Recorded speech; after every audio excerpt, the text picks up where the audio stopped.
Welcome back, everyone. It's Kangas here, and I've taken over Joshi's body in order to make sure that we can get everything done all at the same time. We got our wrist warm-ups, we got our nice mustache, but ultimately I don't think I can do this alone. That's why I got to bring in the other person that I've been inhabiting. Let's get back to Kaffa.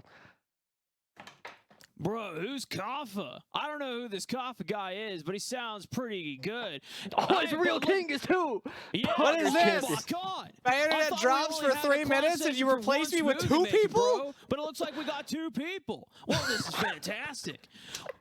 This is absolutely great. I got everyone here. All right. Joshi, I gotta ask, what's the rating of that gripper that you're working right there? Because this is a gripper 1. I got a 2 and a 3 in front of me also. See, I don't know what that means, but it's rated up to 90 pounds. Oh, at its that's maximum. pretty good. Mm. I don't know what you're talking about, grip strength or whatever, bro. Over in my paradise island, we're surfing waves, we're catching waves, and I gotta tell you, man, I don't know anything about this thing that you guys were talking over, but I saw that this team called FlyQuest, they were catching some gnarly waves, bro, and I feel like in the best way that I could, I had to make a tribute to them by making one of my guaranteed Rufus patented smoothies. I love how he's got the bald cap on under the backwards baseball cap. It's like, what ball cap are you talking about, bro? I lost all my hair at the age of 5. At least we're more accurate. Fun of me, bro. Appreciate this. It's not really cool, man. Just stay in your lane, bro. Let me work on my mojo, and I'll get this thing kicked off, okay? All right, I'll stay in my lane. Right. Sorry, Kaffa. All right. Bro, I'm not Kaffa. I'm Rufus, bro. I don't know who this Kaffa guy is, but I'm, you know.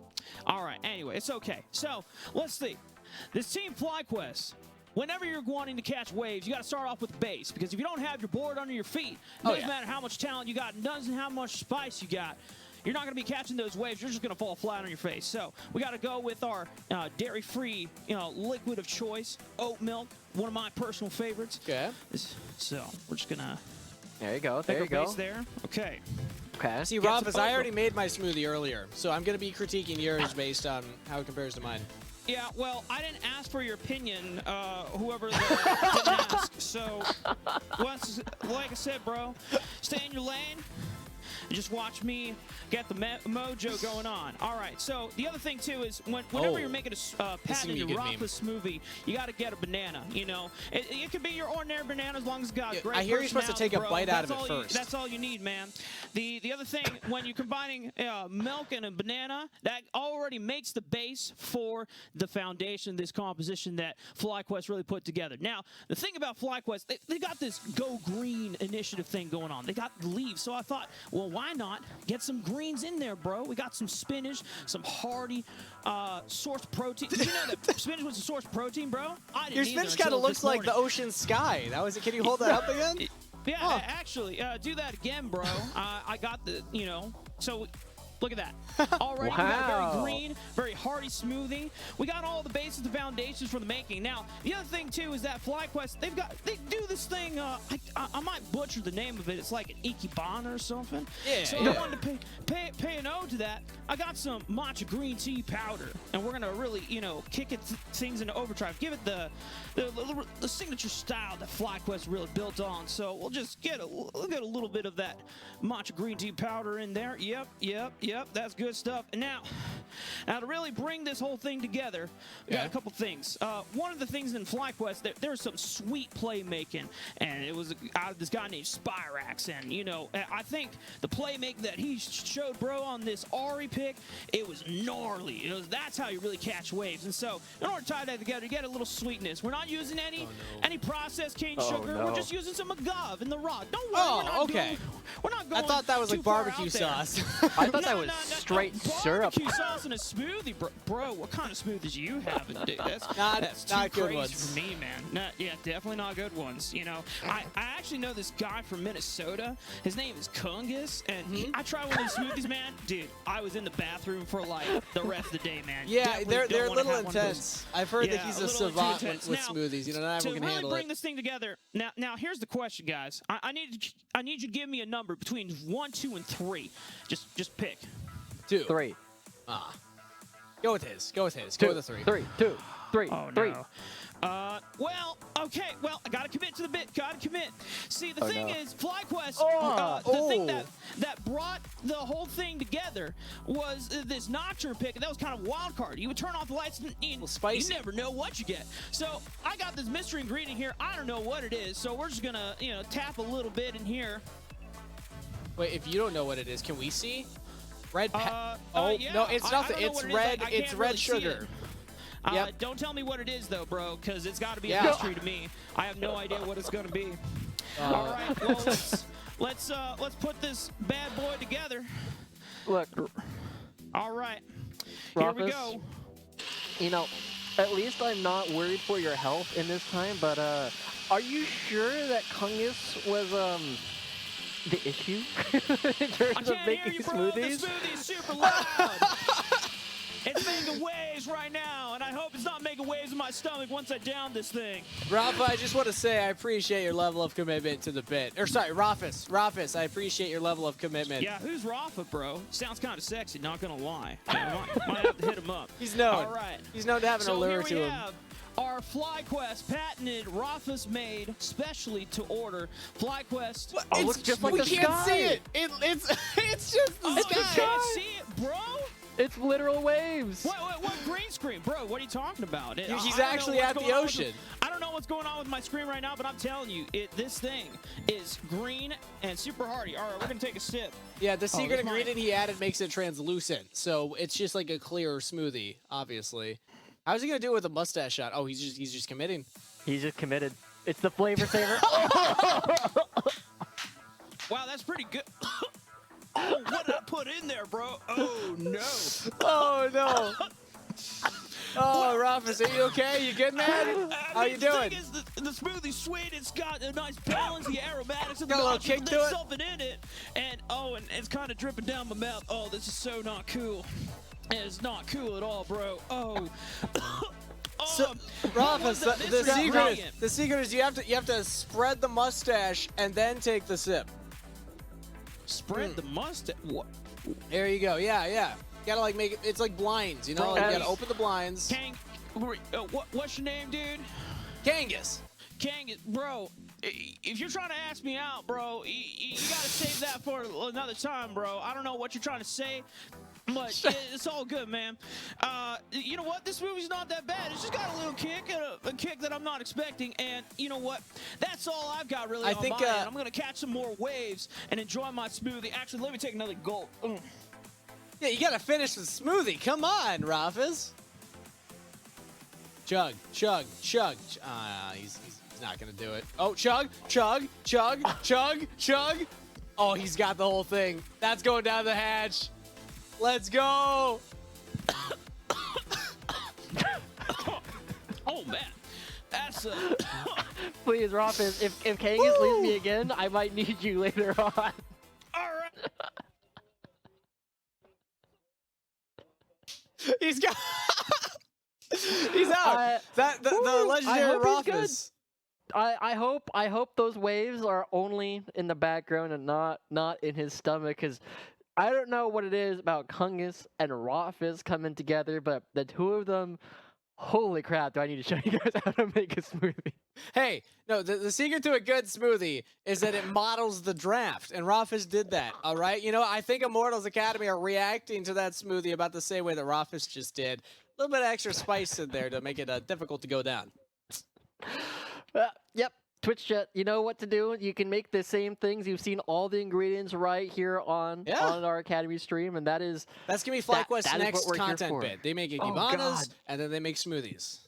Ooh, well, if there's Smoothie Quest next, we will have some strong words about that. That's gonna be Wave Quest. I mean, that's what Rufus was doing, right? He was catching the waves, you know, riding the highs and lows. Thank God, we're free. We're free. All right, I can feel it. You can feel it? I can just feel it from every single time I watch you guys drink those things. I go, man. The spice would definitely be a weird combo with like the banana and the matcha green tea. I was down with it. I was down with the sickness up until like the red pepper, right? Yeah, Bananas and matcha seems totally fine. Spinach doesn't have like that strong of a taste. And now I imagine Rafa copying the Kungus bits is going to be down with the sickness as well. Hopefully he can recover well enough before this next game. Let's catch up on Pick and Ban Joshi so we can get into this because it's 1-1 on the scoreboard. And again, best of 5 for each of these teams. Both of them 2 games away from knocking their way or securing their way into the next round of the tournament here. And it's going to be FlyQuest Academy locking in that Ari for Spyrex Blue 1. There you go. There you go. You're not going to let me say it again, unfortunately, Nope. but we do have the Ari going over to Spyrex, and so far it's got a 100% win rate in this series. Pretty won on it in game 1. Spyrex dominated on it in game 2, and we're starting to see some similarities from our first draft as well. Wild Turtle going to be going back onto the Jinx. And I'm wondering now, because this is Immortals' first time on red side, keep in mind, as we're catching up there, if they just go back to the Victor matchup, because they banned the Veigar themselves, so they don't get that as a counter pick into the Ari. And would they feel comfortable locking in 2 scaling champions so early in their draft? They might opt for a jungler instead here. That's kind of what they've been doing, the earlier junglers for Chad. And yeah, there we go.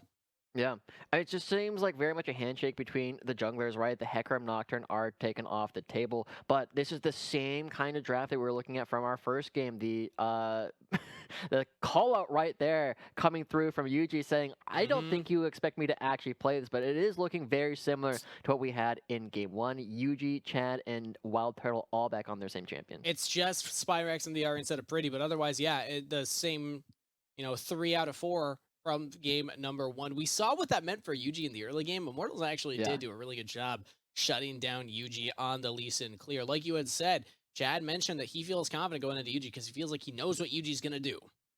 Yeah. And as Tomo picks up the Zeri, this is a little bit interesting. A lot of people don't think the champion is very strong, and oh my gosh, the gauntlets are being thrown. Now it's going to be Concept going with the Camille. And the important thing to note is that this is the second champion that he's played so far this series, that it is his first time playing in spring 2022. He has not played a single game of Camille prior to this. That is very impressive. And now they're going to ban away some of Philip's answers. The Jace is the first one on the chopping block, which Philip had that rough laning phase in their last series, but then was able to bring it back with a win. But now, of course, let's see if they ban away more of those top laners. FlyQuest instead banning away the Zillion. That's something that would pair very well with the Jinx and the Viego. Yeah, I'm expecting a Renekton ban coming through, but it is going to be the Yuumi taken away from Diamond. These are some of our supports who have been willing to actually play that champion and just allow the rest of their team to pop off. But again, I feel like there's a lot of super mobile tools being picked up by both teams. Both teams are ready to fight, and it's going to be a lot of individual hands diffs. The one thing that I have to predict, though, Kangas, is with this Camille getting picked up for Concept, I feel like Philip is going to be pressured to try and play either the Malphite, which we've seen him do once before, or potentially the Renekton, which he has played 5 times but hasn't yet won on. Oh, but I actually like this from Immortals. They're saying, all right, go for something like a tank. Go for something that wants to stack armor against the Camille and the Viego and the Jinx. We also have AP threat now in this Syndra. Not necessarily known for being able to blow up tanks necessarily, but it does help round out their composition. Yeah. The Nautilus being covered right now. I mean, there's a very diverse set of threats coming through from Immortals, and it feels like everybody kind of has some way to get these fights started on their own terms. Chad with invisibility, and then you have a Scatter of the Weak, crazy stuns, and Concept can just launch himself in. And this will be another very different pick. I'm gonna wait to see if it gets locked in. I would love this. Yeah, I love the draft that Immortals have already picked up for themselves. They have a lot of tools in order to try and play around the game and get themselves into favorable setups. Okay, still the tank here for Sion. Pairs very well with the Ari. The Charm comes in, then he can land the Decimated Smash afterwards. But the thing is, Immortals Academy have what I like to call the Reset City composition. Viego and Jinx with the resets. Camille can jump in and start the fight. Syndra can provide that initial burst to enable the Jinx and the Viego to pick up those resets. And if they pair it with something like a Thresh, oh, it's actually the Alistar. Okay, it's a little harder engaged instead.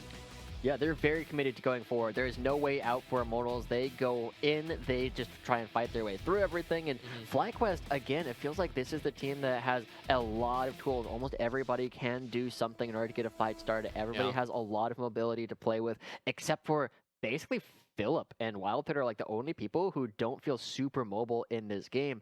And the thing we're going to have to pay attention to is, can Spyrex mark individuals out from Immortals once again, prevent them from participating in fights? He had an incredible performance in that game number 2. Spyrex on the Ahri essentially is what won them that game. I mean, I know it came down to every member, but him finding pretty constantly on the Azir and just never letting up in those fights.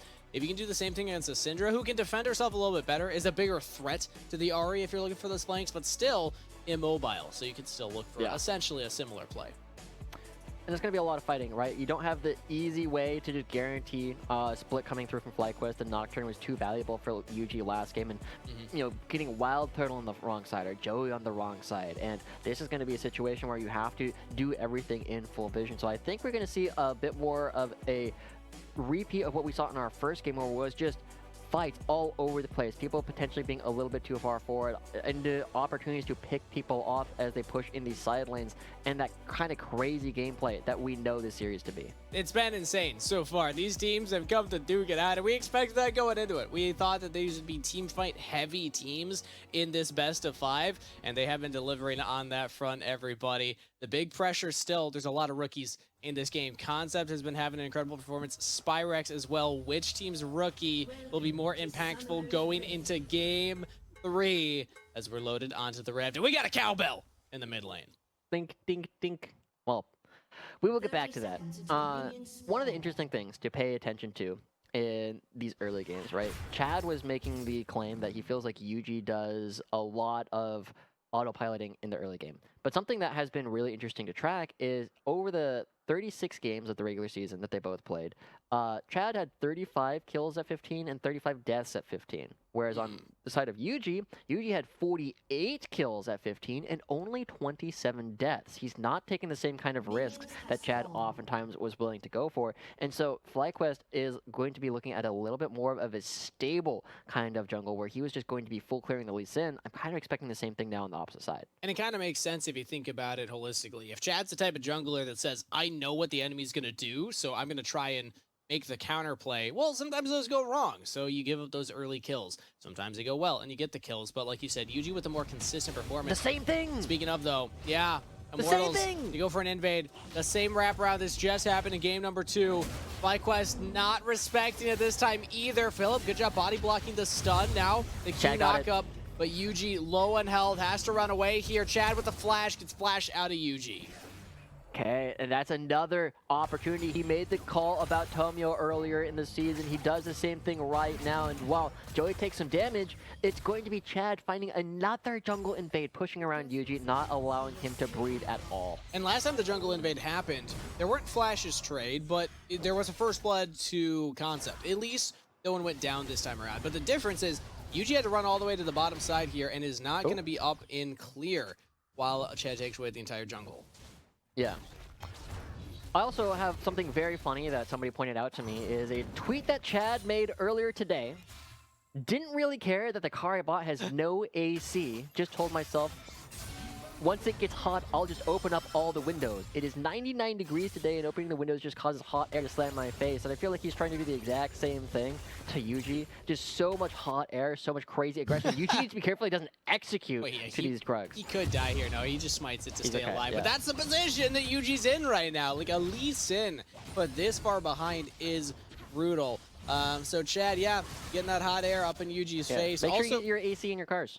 AC in your cars is important in Los Angeles, everybody. Chad, also a quick note, he tweeted that out as of currently, it says an hour ago. Sometimes Twitter, like, it really means like an hour 50 minutes ago or whatever, but he might have tweeted that out during the series. I just think that's kind of funny. No. He definitely tweeted, because I asked him some questions. He's like, I am currently driving to the office, so he could actually like play his games. But that's the kind of guy he is. Let's make sure he can win this, so he can, you know, get himself an AC system in his car next time. Takes the full top jungle and the top scuttle, and now gets back into his side of the jungle so he can clear out his own camps. And UG yet again has not accomplished much on the bottom half. Just finished the full clear down there. True. But at the same time, for the third game in a row, Tomo and Diamond finding some laning advantages up against Wild Turtle and Joey. They find themselves about a wave ahead, and while Yuji is just now doing the Scuttle Crab, it means that he hasn't helped out the bottom lane. No jungle has been really interfering in this recently, and it's been consistently FlyQuest veteran bottom lane finding them advantages. Tomo and Diamond also with the Zeri Nautilus matchup now makes a little more sense that they can do this. Yuji gets the bottom scuttle. Chad still has 2 more camps to clear here, a full level up, so Yuji will go for the reset, and yet again, strong early game for Immortals Academy jungler Chad. We know that this guy likes to play cerebrally. Sometimes he plays too aggressive. We know that as a tendency, but so far his read on Yuji has been pretty solid. Yeah, I'm excited to see if that's going to continue throughout the rest of the series, because he did have a very similar lead last game in terms of his early game pathing. Oops, concept missing a couple of those buttons, but it is going to be all right as he walks on out. But we saw that Chad kind of struggled to convert it later on in the game. They weren't able to find the same kind of setups, and that's going to be what he's going to look to do this time. He needs to find some of these resets, and I feel like he's well equipped with the rest of his team to find that first kill and get Viego going. We also see some aggression in some of these solo lanes here. Philip winning the trades onto Concept. Dredgeline lands onto Joey. Get the re-engage, now goes back in, but Joey, you're low, and now you don't have an escape tool. Doesn't have to flash though. Tomo trading his health bar slightly for Joey's. Chad also roaming up here. Philip's very far forward, does not have ultimate. This could be a kill for Immortals. Yuji's here. Philip's buying time. Yuji's nearby. Chad goes back in onto Philip. The tanky Scion is staying alive. Now focus onto Yuji. They're splitting their damage right now. Go back onto Philip. Try and get the Scion down. He's got the passive, so it's dangerous though. Chad can't even get on him. Yuji with first blood. And the target selection coming through from Immortals, they're not quite able to find the last bit of damage, but Yuji knows who he's hitting. He doesn't need to switch it up. He just needs to kill the one person, and there's no way. We saw him go for some nutty 1v2s previously in the day, but there's no way he goes for concept here. And it feels like it's just... it feels like he's just doing a really good job at finding his way back in these games, even after getting put behind. That's cute there from Concept. Just delaying Yuji's back. He's like, all right, you got the kill, but... now you're going to be slightly delayed. So, worth it.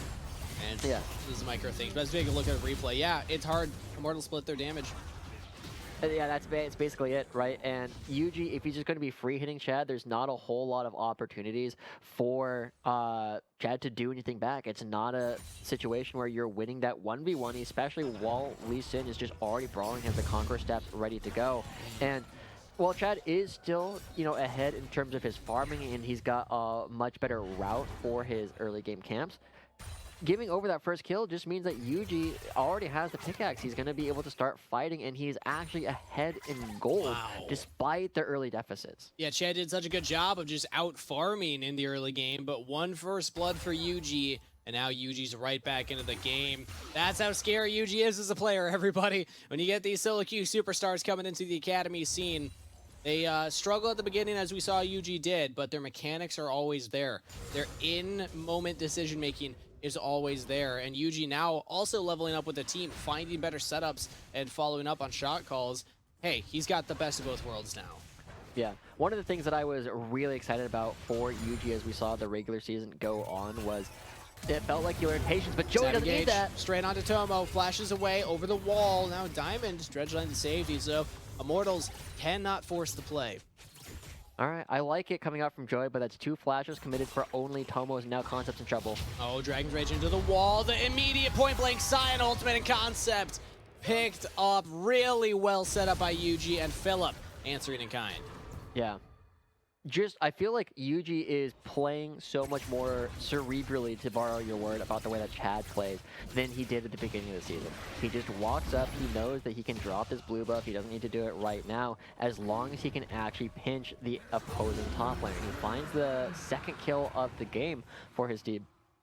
And even though it gets traded for this dragon, it doesn't look like Immortals is going to be in time with enough members to actually stop this. Run Herald, Spyrax is nearby. Joey's coming up, so there's more members of Immortals as Concept will also make it in here. So FlyQuest, they need to back off. It's reset though. Yeah. Okay. Yeah, I'm a little bit surprised that FlyQuest was, going to give that, but Philip wants to make sure he doesn't lose all these minions. Byrex was kind of pushed in and Diamond was too far away, so I like the fact that FlyQuest are not going to overcommit for that. I feel like that's something that FlyQuest early on in the season would have done, but playing a bit more reserved, a bit more patient, choosing their fights a little bit better. Now they're in a spot where they're not going to be taking fights that they know they can't win. I'm curious if FlyQuest will look to go for it again, though. If Somo's gotten into this bottom wave first, he can shove this in.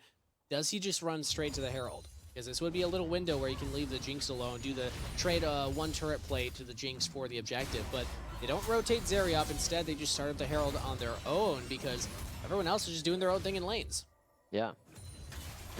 Ooh, good catch coming up from Philip, but the big thing to note, as we said, while Tomo and Diamond are slowly finding small leads over Wild Turtle and Joey, Philip actually has his first lead of the entire series over Concept. And even though they give this up, it's still, oh wait, Spyrex is around the corner. Now re-engage here. Joey says, we're fighting now. Chad gets the kill onto Philip. Immortals Academy had a really strong setup there. Joey stuck around where Diamond started walking back to the bottom lane. It looked like FlyQuest Academy, despite the fact that they were on the Herald, they did think Immortals would respond. Can they get a pick here? That's a successful back. Oh, UG waiting just a little too long for that Sonic Wave. Yeah, a little bit too patient coming in from FlyQuest, and it is Immortals who are showing the trigger pull necessary to actually find that objective. Joey just goes in, finds themselves a kill, but it doesn't feel like they're going to be putting themselves in a dominant position just quite yet. They are still behind in gold, and while the game is still relatively even, I don't know if you've been watching the same series, Twitch chat, but I know that the small gold lead that we have going over to FlyQuest means nothing, right? We're going to be getting these big fights. We have our next one that we can start paying attention to in about 2.5 minutes, where if somebody gets picked off, it's going to be a free dragon to one team or the other. And Immortals Academy do still have that early advantage in the dragon stacking, so presumably we can expect them to look for this next one if they can get the setup. We haven't seen, honestly, in this series, too many clean setups at these objectives, though. I'm just being honest. Like, it hasn't really come down to, like, oh, one team's first in the river, they get their vision down, the other team has to approach. A lot of it's just come down to, like, all right, one team just starts it up, and then the other team will try and stop them. I mean, it's a lot of confidence to just say, like, yeah, I think we're better in this fight, and just take it, right? Even if it's a very small margin, that's the kind of confidence that you really like to see. Trigger pull and the ability to play out these team fights are the marks of players who can go really far. According to a lot of our GMs and coaches, they look for that kind of ability to play. In-moment decision-making. You know, what do you do when the pressure's on in the heat of the moment? Because that's the tougher thing to teach. The easier thing is sometimes the macro, the setup. All right, this is your window to reset. This is your window to approach. This is your roaming window to get Joey on the map. And to Immortal Academy's credit, Joey still had that really solid roam towards that Rift Herald. And I think he's a player that we haven't really been given as much attention to in this series, but has been impactful. Yeah, and I think this L-Star is something that he's kind of asking for himself, right? Just like, hey, I want to play this big ol' engaged champ. And typically, for Joey, it's been the Leona or the Nautilus or the Thresh, but not going to be going for those. Instead, just going hard in, wants to make sure that they find these team fights and get stuck in ways that aren't always done by a lot of these other champions. He's super, super tanky with the ultimate, and he's resisting the counter burst that would be coming in from the members of FlyQuest. And as we start turning our attention towards these upcoming dragons, watch how Joey goes for flanks. When Joey is feeling good, he goes for these mondo flanks all around where he tries to find individuals caught out in places they didn't even think they were out of position. I'm just realizing also his build. He's not going to support at him. He's got bombies built right there. So it takes a little bit longer. The reason that a lot of tank supports will go for a support item instead is that it's, you know, quicker to buy. You don't have to spend as much gold. But Joey says, no, I'm going to go for the full tank item. Me, damage cow, fire cow. Fire cow. I love that. Tepig? Was that the Pokemon's name? I think it was. Anyway, Eugene. That's a pig, but yes, close enough. Now Eugene caught out there by Chad, and the jungle doesn't actually get a kill as Diamond was there as backup. And we're just seeing them kind of test each other out, but Spyrax gets hit by the stun. Spear rushes to safety. Immortals drop the Herald. I streamed there because Joey ground pounded the ground. Pounded the ground, as we said. Is Turtle and Tomo fighting? Okay, Super Mega Death Racket goes out, but the execution damage not quite there. Now Diamond flashing forward onto Pretty. They want the Syndra, and the drive-by from Philip doesn't land onto anybody. Joey actually picks up the kill with the Ignite onto UG. Immortals Academy fighting back. The margins in these fights, Kingus, are absolutely tiny. The reason why that fight goes through for Immortals is because Pretty catches Yuji, and now, again, we said that the advantage basically means nothing, and this should be a situation where Immortals feel strong enough to actually go for the dragon by themselves, but they're not going to be doing that. They're going to be backing away, and my favorite thing, Kingus, whenever I get a good meal, I'm going to get seconds, because we're going to get another fight here very shortly. They're grouping up for it, but Immortals actually... They're resetting on vision. Joey is spotted. This time to do here. EX flashes over. Wow. They have some damage over the wall, and Joey just says, "Get out of here!" No, I just wanted to back and buy my full tank item. But he's gonna go back a little faster than a recall would. True. And now Yuji's going to be the one who's starting it up. Again, these fights are back and forth over and over. These very small margins, people backing in places that they maybe shouldn't be. But FlyQuest aren't done. They're going to be sending in Philip to try and take away this red buff while the drag is going on. This is a bit of an overextension, I think, from the team. Yeah, and Philip realizes it, so he runs away. It would have been free if Chad wasn't there, but honestly, True. it's fine to just walk away because you also now give confidence to Yuji saying, all right, Chad's not going to contest. There's nobody down there. I see the jungler up on the top half of the map. And that is a dragon picked up for FlyQuest Academy, which, like you had been saying, the gold lead doesn't really mean much, but stopping the dragon stacking of Immortals Academy, hey, that's something. Yeah.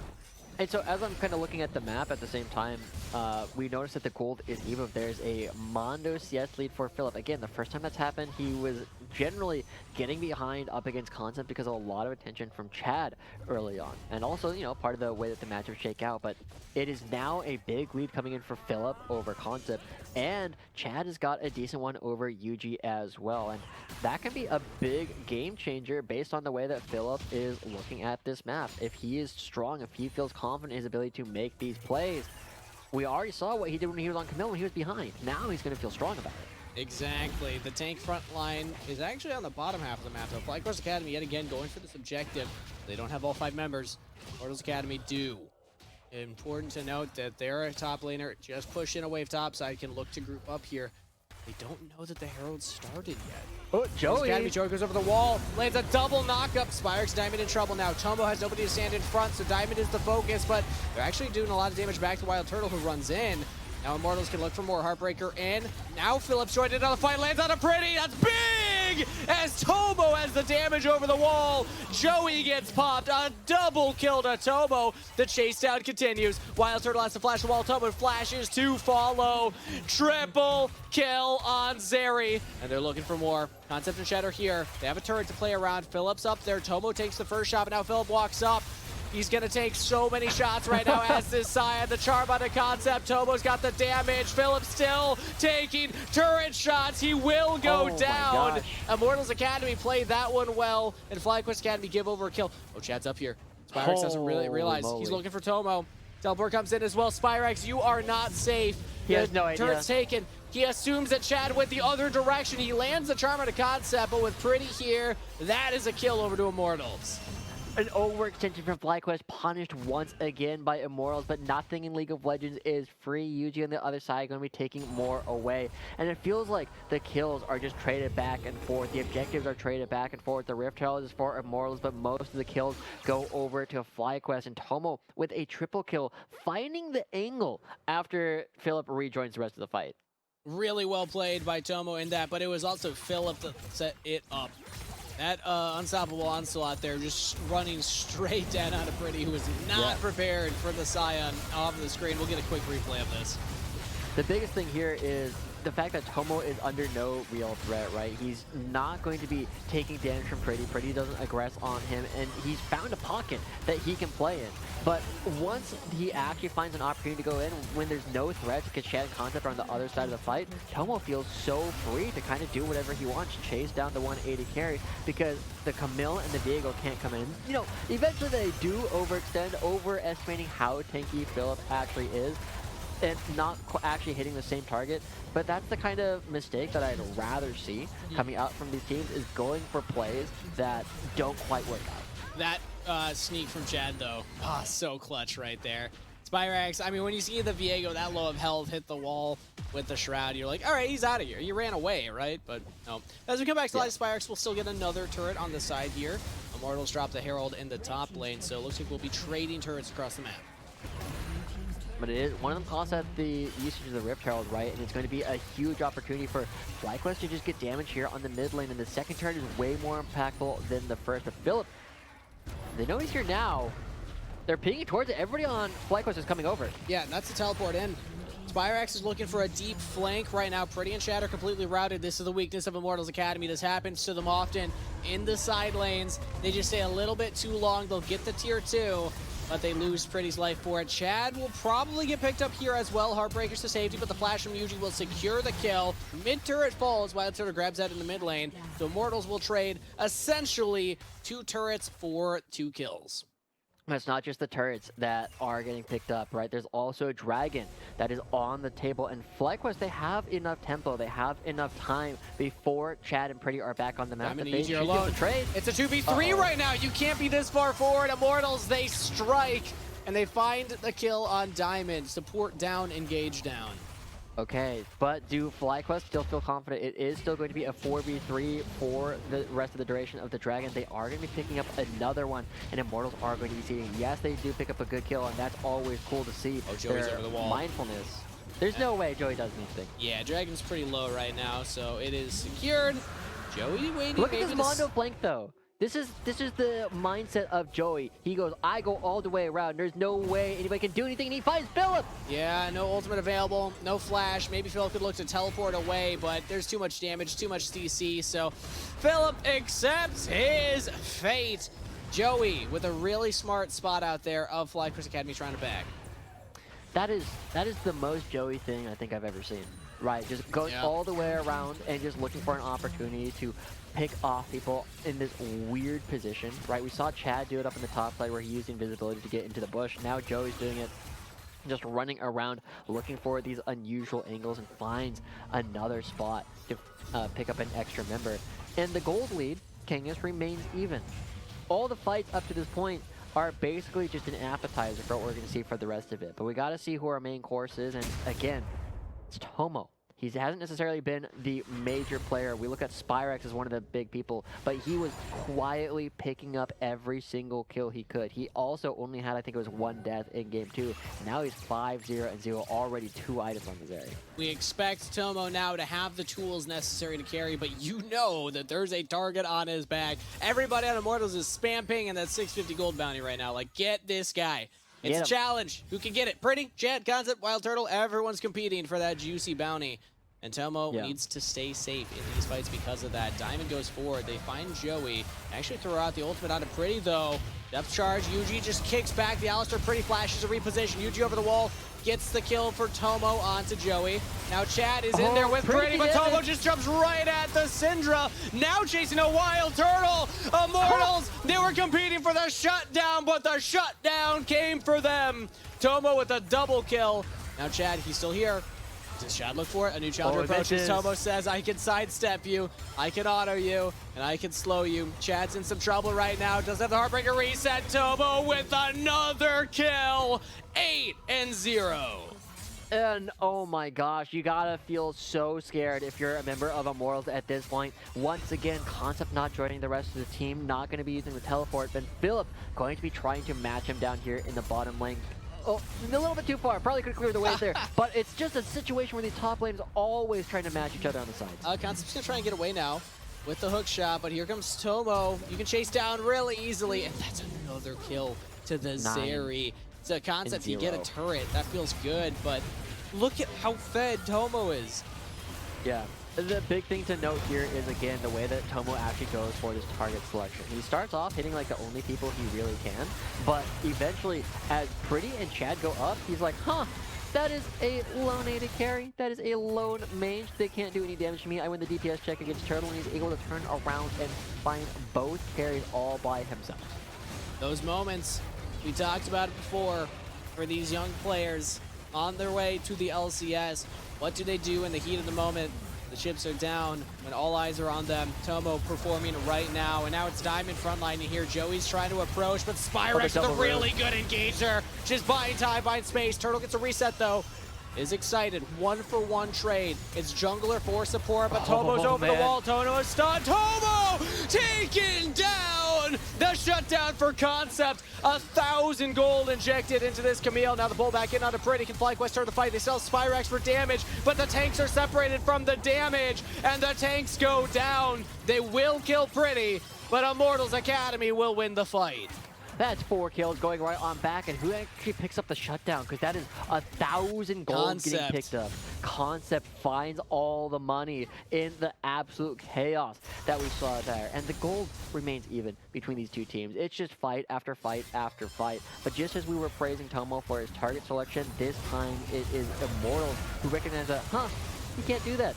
He can't go that far forward, and they shut him down. They still have all their buttons ready to go, and even though Spax finds a great double route, even though he finds an opportunity to put Chad in a moment of weakness, there are still enough buttons left over to come through from Chad. And then the ultimates just all rain on us. 3 ultimates used to kill him because they know if they actually kill the Tomo, there is no damage left on the rest of the roster. Kill the Tomo. That is the objective of Immortals Academy in that moment. And when they have all their cooldowns, Tomo can't jump forward like that. The reason it worked last time is because they didn't. But as we're back to live here, we're looking for a posturing fight around this next dragon. 8 seconds until it spawns. FlyQuest, pretty look at Joey. Look at Joey. He's in the frickin' bush. Oh, Spyrax looks for the pick onto Concept, but misses the Everfrost, misses the Charm. And yeah, Joey unspotted he was here. In the bush. Okay. Oh, he can take that Blast Cone over. Diamond, you're in a troubling position. FlyQuest Academy. Spyrax no ult. They still don't know. They still don't realize the cow is here. Now Joey's going to go in. It's Dragon secured for FlyQuest. Joey doesn't actually find the engage, but Concept's on the flank at this point. Looks for Tomo. Phillips caught out. Concept's caught out. The top laners are just distracting the team fights. Concept will go down. 1-for-1 trade. Diamond falls 2. 1-for-2 trade. Immortals Academy coming out on top with kills to Wild Turtle, kills to Chad. Yeah, even though Philip is way tankier than Concept, he's not able to stand up. He's too unwieldy. And even though we see the kill go over to Tomo and he is now 11-1-3, they are still not in a spot where they can actually contest this. You can't face check a Syndra. She still has ultimate. Tomo still needs to play this carefully. Wild Turtle can shred these Barons. Yuji's walking up. Joey still... Oh no, he should be spotted now. They know that the cow's there. Ready looking for the pick on a Spyrax. Joey commits. Nice charm. Uses the ultimate. He's going to take up a lot of damage, but Chad cannot. So Chad actually gets chunked out by Tomo right there. FlyQuest push Immortals off of the Baron for now. Ooh. They're still trying to look for things, right? You know that Tomo and Spyrax are asking, like, can I jump over this wall? Can I go for the big play? And I like the restraint coming through, but FlyQuest are able to push off the members of Immortals. And it feels like different people are taking turns going for it.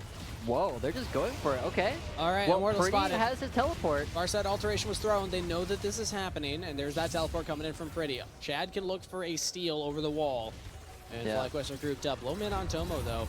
Oh, that's a hook on a Concept. If they can blow up this Camille, that's big. Chain the CC. Stop Concept from getting away, but Concept escapes. Wild Turtle's been throwing it in. Joey with the engage. It's only onto the tanks, but the Super Mega Death Rocket does damage. Unleash Power does damage. The reset. Immortals Academy are doing the damage. Tomo in the stasis. CC, he's down. Shut down again. Over to Immortals. This time it's Wild Turtle picking it up.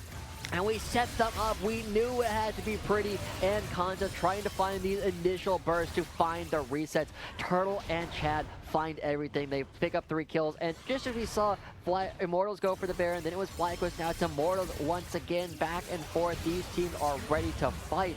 And when Pretty can find these Scatter the Weaks, it doesn't matter. Tomo found a pocket for a long time, but he's not hitting anybody. You need to be able to actually do damage during these team fights. And Immortals are just able to concentrate their targets better. And we can always go back again to who are the carries of Immortals Academy. Pretty and Wild Turtle, the wealth of experience that they have over Spyrax and Tomo, nothing to slouch at. And you can see that Wild Turtle, these are the kinds of fights where he finds the right positioning. Nobody's on the jinx, he can just free fire. Exactly. I mean, if you can find, I keep calling it the pocket, right? If you find a position where nobody can do damage to you, where there are no divers that can hit you, these 80 carries are absolutely ridiculous. 11 kills onto Tomo, but Wild Turtle slowly bringing his way back into the game. He's got a CS lead. He's now on 3 items as this Jinx. Look at Yuji. He's not spotted. They don't know where the Lee Sin is right now. Ooh, sneaky, sneaky. They should expect somebody's there. They still don't know. Now Chad's alone. Yuji hits this Sonic Wave. Oh, no. Okay, now he's spotted. All right, they know now. Now they know. But Immortals, they're trying to find some places. They are shadowing Pretty to make sure that he can shove up this wave all on his own. And they're keeping FlyQuest in an awkward position, right? All waves from Immortals are pushing towards FlyQuest's side of the base. And look at what FlyQuest have to do. It's kind of difficult for them to just go right up the middle. They're not even going for a flank. Look at all the wards from Immortals in the jungle. Even if they look for a flank, there's no way that they surprise Immortals Academy. Chad was solo trying to push that in with the Baron-empowered cannon wave. FlyQuest Academy will catch that one. Now it's a siege on the bottom side of the map. Dangerous for Immortals to be here without Chad. Pyrex looks for the Spirit Rush charm. Dodged out by Immortals. As long as Philip is also not here, I feel like Chad and the rest of Immortals are doing okay. They should be getting this, but I don't know if Chad gets out for free. Yeah, there's Philip no actually. on Pyrex. Yeah, Philip also didn't have the Unstoppable Onslaught, so he can't knock up a point blank Chad right there. So Yeah. Chad gets a tier 2 turret. He had to blow his flash earlier for that, but so far, successful Baron Siege. So far, and they can back away. There's a dragon to pick up in 40 seconds. And I feel like what we are going to continue seeing, Kingus, is Immortals trying to stranglehold FlyQuest throughout the next couple of moments. They want to make sure that FlyQuest can never walk up, never get the vision, and expect Joey to start looking for another crazy flank. He'll sit in a bush that nobody's really expecting him to be in. He'll try and knock people over the wall, and look at this. He's actually got an elixir of iron. Going for the full stats right now, even the stopwatch as well. So outside of just his unbreakable, he can also look for these big engages. Concept looking for the flank. He's on to Yuji right now. How does Joey follow this up? Yuji very low. Spyrex lands the German Eternal! The shutdown for Tomo! Set up by Spyrex. Now the rest of the fight is easy. There's no damage on the side of Immortals Academy. Joey's on front line. Another dredge line lands there. Diamond pulling back Concept. Joey's down. Concept follows. Pretty just getting shredded. That play from Spyrex just saves the game for FlyQuest Academy. They will wipe the team fight, and they can push in the base. Even though it is the 12 kills on the Tomo, it is Spyrex who once again finds the target that they need to. They're going for can't game. be counted out. They should be able to end here. Wild Turtle's up in 10 seconds, but you can just dive him right away. 38 on Chad. I think FlyQuest go for the game here. They didn't lose anybody. Joshi, is this the snap game? And they back off? All right, they're not going for game. Soul. There's Ocean Soul. It's okay. You can just go back, and this is such a strong soul. I talked a lot yesterday about the Ocean Soul not being good against burst, but the burst coming out from Immortals, I don't know if you can burst any relevant members. Tomo has so much HP. He's got like 3,000. He's got the most HP on anybody on his team except for Philip, who gets free HP out of his kit. Right? That's kind of funny. There's not a whole lot that you can do to burst out this incredibly tanky Zeri, and with the Ocean Soul, they will be able to grind this through, but watch Spyrex. He's get the teleport to come in, and he instantly marks Turtle, finds the charm over the wall, and with Turtle dead, there's no damage to come through. Tomo finds his pocket, he keeps DPS and Joey, and with no tools really left, it's just a matter of Tomo choosing his targets, going for whoever is closest, and slowly chasing them down. He's got infinite movement speed. FlyQuest Academy, of course, staying on brand, getting one more Ocean Dragon before they close out the game. They want to plant some more trees, everybody. Come on. True. Clearly, this is all according to plan, but they cracked the middle inhibitor, and now, like you said, Ocean sold these big health bars. They're going for the potential game-ending push. If they just force a team fight with Scion, Nautilus, Engage, they should win that team fight at this point, even though they are still behind a goal. It's a little bit risky, right? Philip doesn't have his ultimate available, and Spyrex is super far away. Ooh, the slows, though. That's pretty slowed down. Teleports are coming in from Concept. They force teleport out of the Camille.